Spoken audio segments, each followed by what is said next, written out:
katono ate nga kakulu. Musajja wa Kabaka ono Patrick Mulwana gwe mumanyi nga Alien Skin y'omu ku bavubuka ba Kabaka abagala eggwanga lyabwe ate nga libali ku mutima. Yampeereza ttiimu n'ansaba ng'agala tukole ffenna, n'agamba nja kutambula naawe tukyuse abavubuka mu Uganda ne mu Buganda tubaze ku mulamwa.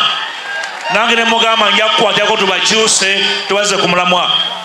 Ne tugamba tujja kukola n'ekiwandiiko ekitongole, tujja kutambula okuva ekisolo okutuuka ezombo tuze abavubuka ba Uganda ku mulamwa ne Patrick Mulwana ono Alien Skin. Tumwaniriza nnyo.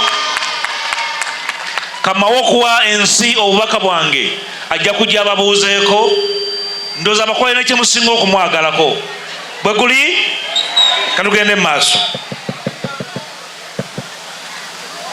Just like I was observing at the beginning of my statement, that there is time for everything. And in politics, timing is very, very important. I have been thinking through this moment over the last couple of months. I've been consulting over this moment with the young, the old, the women, the youth, the children, the religious leaders, cultural leaders. I have consulted, which is why some months back the world was waiting to hear from me, asking Mpuuga zaako ki? I'm here to tell you and tell the world kiki ekikola ki ekiddako, and I want you to listen. Probably in our lifetime we shall not have occasion to educate ourselves as to the afflictions, to the challenges, to the inhibitions that we have encountered in trying to engender the kind of democracy that we have desired over time. No doubt you all know that my life and the life for most of you has been a life of struggle in trying to bring the best out of ourselves and the best out of Uganda, so that the bequest that Uganda will become, that the heritage that Uganda and the rest of Uganda will become, will be one we can bequeath to generations. Twali kubuusabuusa. Nze nammwe tulwanye olutalo ebbanga ddene. Bannaffe bafiiriddemu, abalala balemadde, abamu babuzeewo. There's no sight that clarity at the end of the tunnel is visible. Ekitanga tetukinoonya, tetukiraba. Today I'm happy that I'm speaking to you with comrades from across political parties, ANT, FDC, Katonga Group, the DP Bloc, and NUP. This is the Uganda that was formed 62 years ago. Uganda ng'ezaalibwa emyaka 62 egiyise. Ekifaananyi ekyaliwo kye Uganda eyawamu egenda mu maaso. One independent progressive country that will serve all and sundry. One nation united in the service of her people. That for 62 years we have not achieved. And sadly, one single person has been at the helm of the state for 40 years. I am 49 years. Somebody has ruled for 40 years. He came to power when I was barely 9 years, in primary 4. It's a shame. Okufuga banne emyaka 4 kya bujega. Okubalemerako kya buyaaye.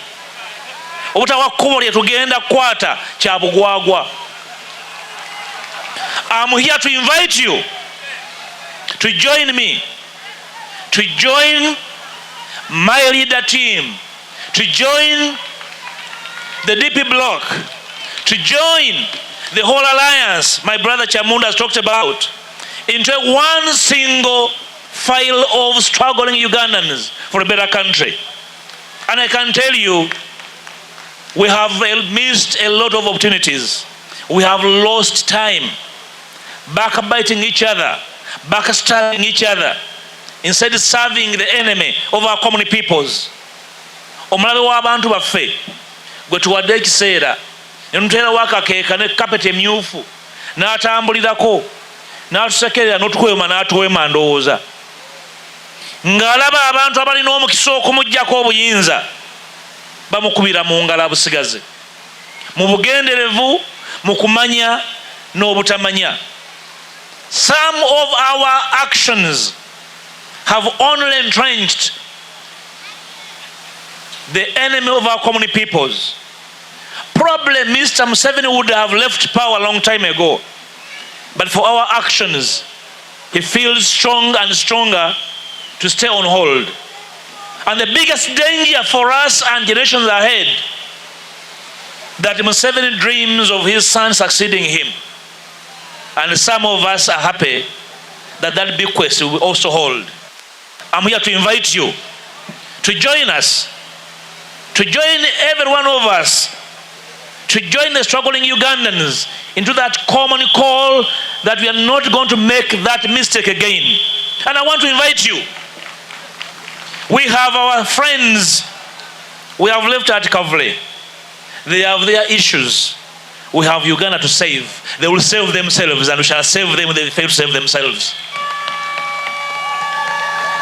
Baganda bafabo sagana bafuula nsonga balina ebizibu bingi. Dr. Bwanika abyogeddeko. Ebizibu ebibajjudde ebibeetoolodde tewali asobola kubuuza kibuuzo, tokkirizibwa kulowooza, tokkirizibwa kufaanana nti olina amagezi. Kyabulabe nnyo. Olina kulaga nti otambuza mutwe amagulu ge gali waggulu. Ebyo ebizibu bibamala. Struggle kubongerako birala. And I don't want to make them a subject of this our struggle. They also need liberation because they have nowhere to go. They have eyes and legs and arms. They have no reason to use them. They are content. Kyembadde nnina okukola nkikoze. Obwongo bwange mbuwaddeyo, amaanyi nga waddeyo ne bino binfuukira ekizibu. Lwaki ayogera nnyo oluzungu? Lwaki apulaninga nnyo? Lwaki alowooza nnyo? I am here to apologize to my brothers that I never gave myself that brain to think. God gave it to me and I have to use it for the benefit of common good. And therefore, they should never be the subject of our struggle because they also need to be liberated. My brothers and sisters, it's time to think anew, time to move afresh, time to dream again, time to struggle again, time to work again together. And why do we do this? Why do we do this? We don't need to be the most closest of friends. Tetuli wano kubeera ba mukwano nnyo. Tulina obwa Sseruganda nga bannayuganda. Tulina obwa nnyinoomu ng'abantu abalina ebirooto ebimu. Tulina obwa Sseruganda ng'abantu abagenda mu lugendo olumu. Ekyo kitumala. Omukwano tujja gunoonya nga tumaze okutegeera nti obukulu bwa byonna kunonola ggwanga. Therefore, tujja kukola n'abantu bonna nga si mikwano gyaffe naye nga tugenda olugendo luki. Tetugenda kuggala luggi lwonna, tugenda kukonkona ne ku nzigi ze tulowooza nti z'abalabe baffe. We shall knock on the doors of our enemies for the sake of this country. We shall speak to the people we ought never have spoken to for the sake of our alma mater, for the sake of our children. Tujja kwogera n'abantu be tolowooza nti balowooza kitono, n'abo abakufu, n'abanyiivu ennyo, n'abasanyufu ennyo. Abantu abo ab'emirundi ena ab'obulabe be mumanyi obulungi, abanyiivu ennyo n'abasanyufu ennyo, abayere ennyo n'abakufu ennyo. We shall look for them, speak to them, and ask them that we have one job to do to save this country from going down the abyss. This is the job me and you are here to promise. This country is a suffering nation. It's a sick country. People are sick. People are tired. People are injured. People are harmed. People need to be healed. We need healing. That healing must come from our common unity of purpose to deliver one single mission, saving this country from going under the abyss. A few months back, I proposed to my colleagues in Parliament that we are going to engender a new framework that will give us a new outlook in the coming elections. Most of you are eager to participate in the next coming election. In the history of this country, I have proposed reforms in our electoral system. I have proposed reforms and amendments to the Constitution. Some people are saying, Lwaki abirese? Lwaki temubirese? Lwaki alese ebyo nammwe mulete ebyammwe? Because I would like us to dream together, I have brought my proposals. And I'm inviting everybody to join me in making sure that these proposals, the propositions for a better and well-managed electoral system, become an issue before you begin parading each other for an election. Waliwo abeesoose nja kwesimbawo, nze neesoose, siri mu byakwesooka, siri wano kulangirira kwesooka. I'm here initially to invite you to fight for a free and a fair electoral process. Gwe mulimo ogusooka. The first task of the Democratic Alliance will be to go throughout the country to make reforms the major issue in this country for the next 12 months. Abagala okwesimbawo ng'omukolo ogw'okwawula abalongo, Mukama ababeere. Okwesimbawo si mukolo. Abagala ebifo abala twabifuna dda. Toyina kyoganyulwa mu kifo nga banno bali bubi. We must make it better and fair for everyone to compete and win. That's the job. The members of the DP bloc and the My Leader team and the rest of us, that is the job. We should cease seeing each other from a small mirror. We are going to put a big mirror in front of this country so that everyone can see themselves in that mirror. And everyone nene maaso g'abanna Uganda. Buli omu ng'alengeramu okutuukwe, eriiso lye oba enviiri ze. This is the big country. It's a wealthy country. Si kyalo kya muntu omuntu asolozeemu obusuulu. We want to redefine our politics. I can see lots of younger people here who have dreams and aspirations. This alliance is your dream, is your home. Abavubuka abato abakyalina ebirooto nga toyina mbuzi na nte zakutwalira bakatonda bakunaba ebyobufuzi. This is your platform. Munawongayo ki? Wali abawongayo enkoko, wali abawongayo ente, mbuli abatwala amatooke, mbuli abatwala ensawo z'omuceere. Nebi platform to all the younger people that have capacity, that have strength, that have courage to be part of the struggle for a new Uganda.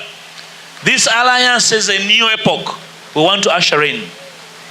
Let me speak about something that has been in the media, public media, and seemingly controversial. My senior brothers, the Honorable Michael Mabike, please rise. My senior comrade and brother, Samuel Rwega Mukako, and my young brother, Henry Roboa, who are the MC hitherto.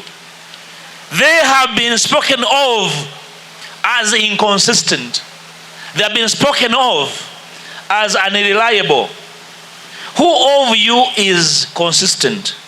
Who of you is reliable? Who of you knows their next day? These people, for me, epitomize our common struggle. They have been struggling and trying hard. If they're such a bad lot, that's why you are here, because they have been struggling. They're working so hard. They are not saints, neither am I one. I wake up every day and I make 100 decisions, but 20 of them are wrong decisions. I wake up every day to be better. They have been struggling. They need our common support to carry on the struggle. abali eyo ababalenga ne mugamba lwaki Mabika akola nnyo, lwaki Lubega yakunga abantu. Bw'obanga olowooza nti basobola kukulemberamu,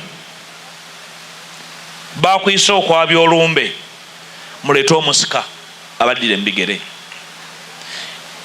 Bw'oba tolina musika, respect them. Where they have challenges like all of us, we shall speak to these challenges like mature people. Tujja kwogera ku nsonga ezitukwatako. Ensonga ya Uganda nene nnyo. Nene nnyo okusinga Mabike, okusinga Lubega Mukaaku oba Lubowa. Nene okusinga nze. I'm only a humble servant of the struggles of our people. Sinze nannyini nsonga eno. Nsonga y'abantu baffe. That's why we rise every day to make a difference. This platform, the Democratic Alliance, in the coming month will transform into an electro platform. It is beginning as a civic platform. In a few months, we are consulting. It will be an electro platform which will sponsor candidates, including a president, members of parliament, mayors, councillors, everywhere.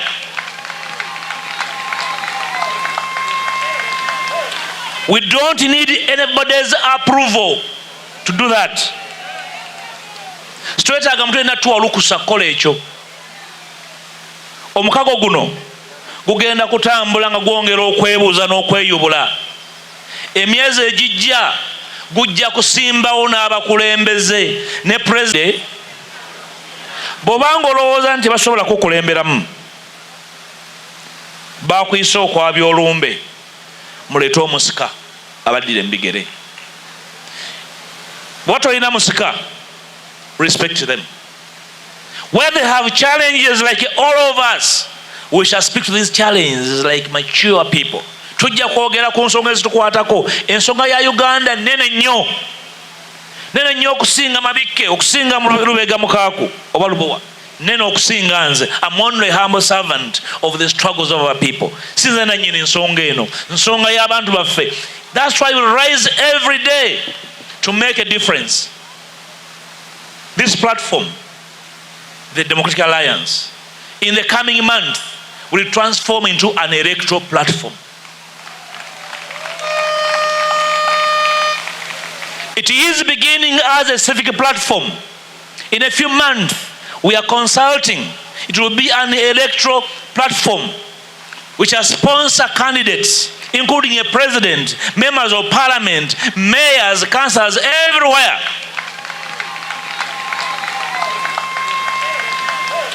We don't need anybody's approval to do that. Twetaaga muntu yenna tuwa olukusa kukola ekyo. Omukago guno gugenda kutambula nga gwongera okwebuuza n'okweyubula. Emyezi egijja gujja kusimbawo n'abakulembeze ne president nga mwali, bameeya, ababaka ba parliament, bakansala. Twetaaga lukusa lwa muntu yenna. We only need the support of Ugandans that want to see a different Uganda. Mwabazze wano tubatuma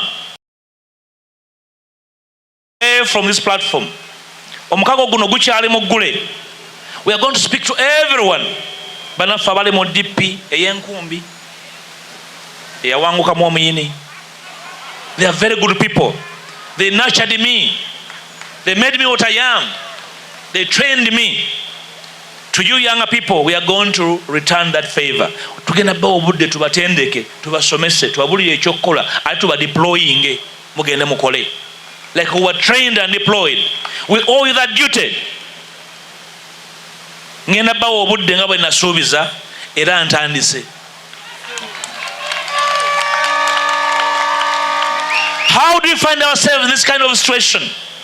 One of us, a major pillar of our struggle, Dr. Besigye, is in prison. And somehow life is moving on normally as if nothing happened.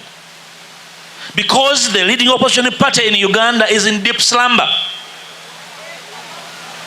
Ekibiina ekisinga obunene mu opposition mu Uganda bali mu kufuluuta batadde n'ensaya. How does that happen? For the very first time, there's nothing going on.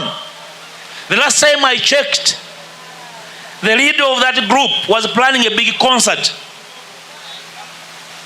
That is the plan. The plan is lack of a plan. I want to believe that it is deliberate.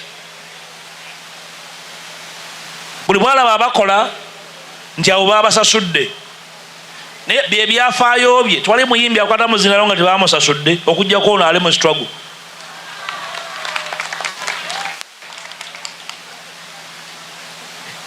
They must know that they are citizens. They are struggles. You don't have to pay them to do certain things. Then I'll ask you to go byokola ne akusasula. Comrades, we don't have a lot of time. Obudde bwatugwako dda. Omuli az'amaanyi aleza amaanyi gwakola ki? Wasinze. For the reason that General Museveni and his kakuni have ruled us for 40 years, it's because our actions have fallen short of being deliberate on power. Obuyinza emyaka 4 nga tebeekyusa era bakyayagala. Bajja embuto ziri ku mugongo ziri mu mannyo era bakyayagala. What shall we tell our children? Nti twaliwo ne tulaba ne tutya nnyo kubanga baali batuvuma nga batutyoboola. And some of those people hired to do that, I want to tell you nti ekyo kyemuli mu kukola mulinganga abakunamira muzibe kuba tabalaba. We don't have your time. We have time for this struggle. We have time to work for this unity. We are a fractured opposition. We must admit that we are fractured, that we must work so hard, that we must climb down our high horses and come down and speak to each other in humility and sincerity as to what we need to do and must do urgently to save this nation from going down the abyss. That's the job. The DA must rise to the promise of our independence. We must give hope to the workers, to the people struggling to sustain this country. We must give hope to the teachers who are struggling to keep our children in school and teach while not discriminated. Aba science bawaggulu nnyo, aba humanities bawansi. Who does that and is a leader? We must give hope and promise to the doctors sustaining our ailing health care. We must give promise and hope to the farmers who are struggling and they are being alienated from the promise of our independence. We must give hope and promise to the younger people that we can plan it better. 75% of this country are younger people below 35 years. They need leaders with a plan, with hope. Beetaaga bakulembeze sabagenda basolozaamu gye bakolera, abagenda balootera babakolere pulaani entuufu.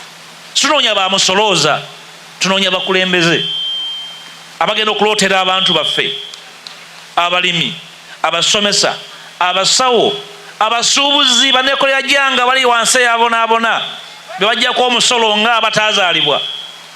They need leadership that will give that promise. That's why we sat down with these my friends from the DP block to dream again. Today we are here to announce the birth of the DA, the Democratic Alliance. We have given ourselves that task to move all the way. We are going to speak to everyone. We are going to speak to everybody. We are going to knock on every door. We are even going to open closed windows. We are going to speak to all in the tunnels, in the jungles, to listen to the promise of this nation, a promise of a new dream. Emyaka 62 bw'oba musajja oba totuludde butuluzi, bw'oba wakeera okufuna ezzadde oba ozukuzizza. Uganda bw'ebeera muvubuka osobola ojjuwa muwalawo agiwase. If Uganda were a young man looking for a wife, you'll be giving your daughter to a woman beater. Osobola okuwa muwalawo ekisajja ekikuba abakazi ku kyalo naye kimuwase. We must rekindle the promise of a progressive nation in our words and actions with humility. You saw these, our senior citizens who came, they have given me a document that contains the litany of their hopes, wishes, but also frustrations. Mu kiwandiiko ekyo kye bampadde mulimu ebirooto byabwe bye baalina nga balina ebbeeni kiwanuka, ebirooto byabwe bye baalina nga batufuna obwetwaze, ebirooto ebyafa naye bazadde ffe abaana baabwe n'abazzukulu ekirema ggwe omwana oba omuzzukulu akikufunira. That's our task, that these our parents must go down their graves when they have seen at least the fruits of their sacrifice since independence. Olwogenda awulirako ennaku ezo ng'agamba nti bwe yeeraba yalinga nga Beeni Kiwanuka ne ngamba yii oli mu kuvuma famire ya Beeni Magufa omumanyi n'ekyo yali afaanana tonaba nakuzibula ng'ositama. Friends, but it's not insurmountable. We can do it. The capacity within and without this place is enough for us to go home, to the villages, to the churches, to the mosques, to the councils of the villages we come from, to tell our people to dream again. Abantu baffe tibakyaloota balogoota na bulogootanyi, kubanga baaloota bye baaloota ne bigaana ne babivaako. It's our duty to do that. Olwaleero njala kwebaza mikwano gyange baganda nge bannamasaka mwe abansiga mu nsi eno ne munsindika okuweereza bannayuganda okutwaliza awamu. Buli kyenkoze kyonna nkikoze nga mmanyi nti nva buddu. I know at heart the struggles of our people in this country. I have moved every inch of this country. I have seen how our people are suffering. I have seen the neglect. I have witnessed firsthand what leadership or the lack of it does or has done and visited to this country. I have been to schools. I have been to hospitals. I have seen roads impassable. I have seen hospitals sick than the patients therein. I have seen children in schools sit on logs and stones. I have seen teachers moving barefoot. That is the kind of promise we must rekindle. The nature of dreams we must return on table as leaders. Inevitably, we might stumble in this our journey. When we stumble, support us to rise again. Like you hear today, support us to rise again. But twesitala mutukwateko tusituke tutambule because we have a duty. Tulina omulimo ogw'okuggusa mu bbanga si ddene. This will happen, and it will happen in our time. Changing this country is a job we must do in our time. Tetusobola kukwata baana baffe ne tubalekera eggwanga erifaanana bwe riti, oba ffe abalimu ku mbavu n'amaaso eggwanga lifaanana bwe riti tuleke abaana baffe banaasobola n'okuva wansi ne babako kye bakola. For me and you, that is the job. Finally, comrades, when you go out there, speak against pettiness. Speak against divisionism. Speak about self-interest. Speak against the kind of spirit that has killed our struggle for the last 4 years. For the last 4 years, one group of actors has had occasion to speak about one person, the name of Mathias Mpuuga. Has been their business for 4 years. Unfortunately, we have lost time, opportunity, and space. Mpuuga bamunywera mu kyayi nga wa majaani, bwe bazuukuka balogoota na Mpuuga mutabani wa Nsamba. Tufiiriddwa emyaka 4. Tewali kuteesa, tewali kutuula, tewali kwegeyaamu, twali kuwuliziganya, twali kuwangana magezi. I want to announce that I am around and I'm going nowhere. Today I'm even more energized to make that solemn promise that I'm ready for the task you'll ask me to do. I want to invite all of us, without prejudice, from wherever you come from, my brother Chamondo from Jema, the opposition must sit under one big tent, under one big tree, not a small umbrella. One big tent, and speak about what we have failed to do, and speak about what has gone wrong, with humility and courage to march forward. Certainly, we shall not be friends all the time, but we have only one country called home we all must protect and save. Kyokka kimala nti waliwo eggwanga lye bayita Uganda lye tugenda okulwanirira, gwe mulimo gwaffe. Ebirala bitono nnyo. Agala okuyomba ne munne agende bayombe. Mugende mwesibire ewantu muyombe. Stop the pet fights. Stop the pet quarrels, ridiculing of others on social media. Use social media positively to promote our agenda. I want to send you people, you hear our friends promoting our agenda. Use social media to promote our agenda. Leave the others promote their pettiness. Tulina omulimu munene. Mukozesa amasimu ago n'emitimbagano okutwala mu maaso omulimu guno omunene ogw'obumu ogw'okukolera awamu. Nga bwe ngambye mu bbanga siddene DA ejja kuvaamu ekibiina ky'ebyobufuzi nga tumaze okukanya bwe kinaafaanana bwe kinaatunula. Twaba batiisatiisa nti nga mukyusiza ebibiina. Ekibiina si ddiini era si ggwanga. You move on and work anew. Mwegomba nnyo bannaffe ab'e Kenya bakyusiza obuyinza butya bafuna bwetwaze. They have been evolving. We must learn to evolve, to change, to move, to work together even when we are not the most bosom of friends.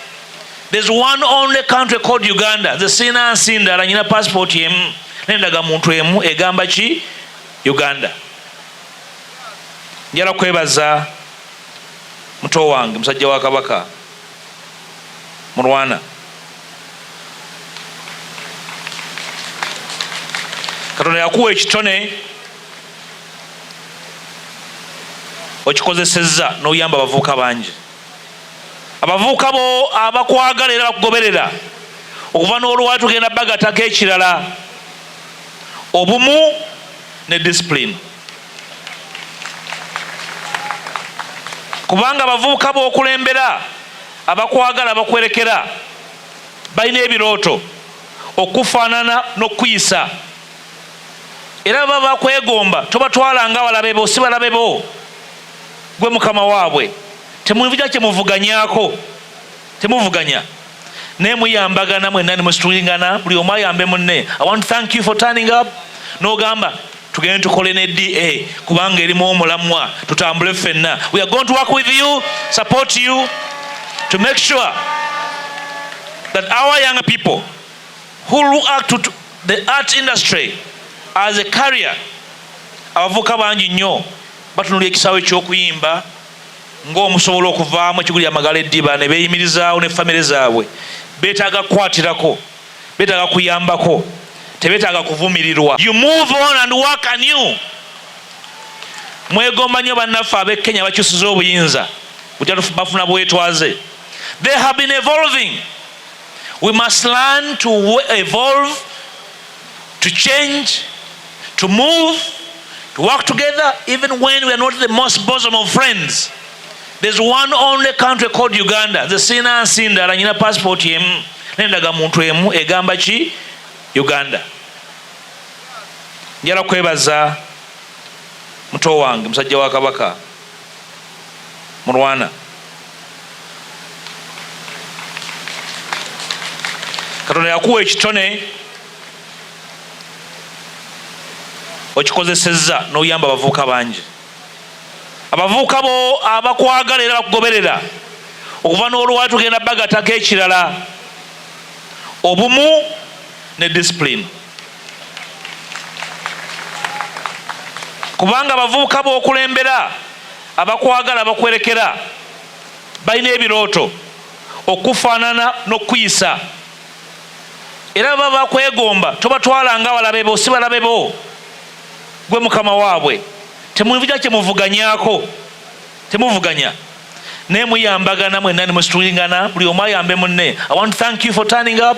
N'ogamba tugende tukole ne DA kubanga erimu omulamwa tutambule ffenna. We are going to work with you, support you to make sure that our young people who look up to the art industry as a career, abavuka bangi nnyo batunula ekisaawe eky'okuyimba ng'omusobola okuvaamu ekiguli amagala eddiba ne beeyimirizaawo ne famire zaabwe beetaaga kwata. There's a gentleman from what is the party? Peasants Party. We shall speak to the peasants. Where's the old man? Yes.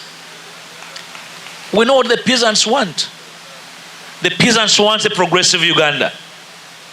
This journey we are walking from today will speak to the ills that afflict the common person.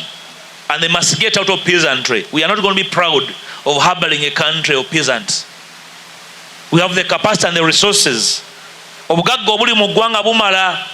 Si bwa kyalo kimu, si bwa maka gamu, si bwa muntu omu. Twabanjako ne twegayirirako katugenda kubanya tukuba n'omusinde. We must demand that this country goes back on a path of democracy.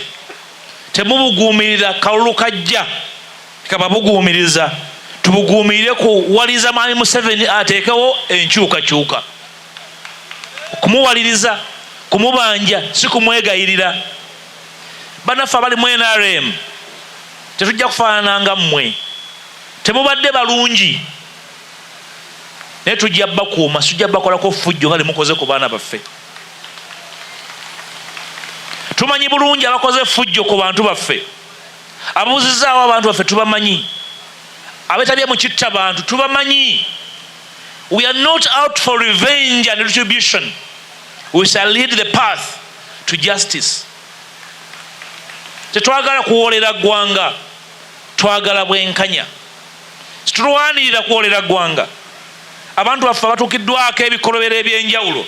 And I can tell you, mu kifo wendi ne wembadde manyi bingi, ntegedde bingi. I will read the law, the way and the path to justice. Obwenkanya abantu bwe beetaaga kye kisinga obukulu.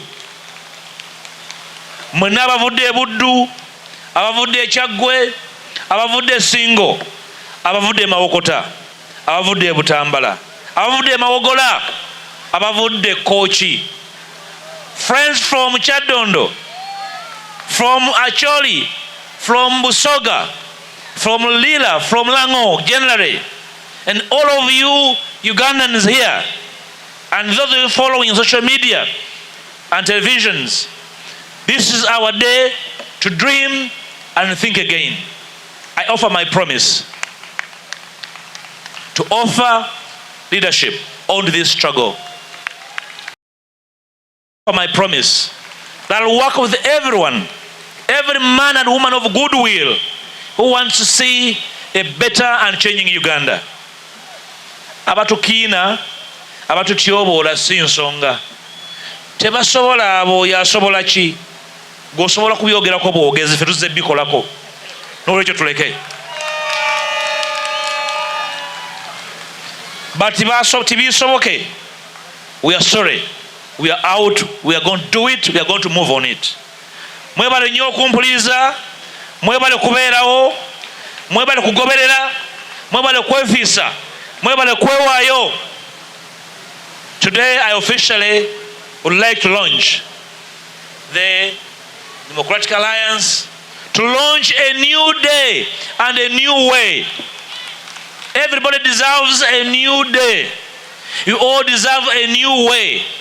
We have tried the old ways, they never worked. We have opportunity now to have a new day and to have a new way of doing things. Naye Mukama yabadde wa kisa, enkuba yakedde kutonnya. It's a new day today. We shall deliver on that promise. I thank you so much for God and my country. Mwebale kumpuliriza masomo jagunde kula Katonda n'ensi yange.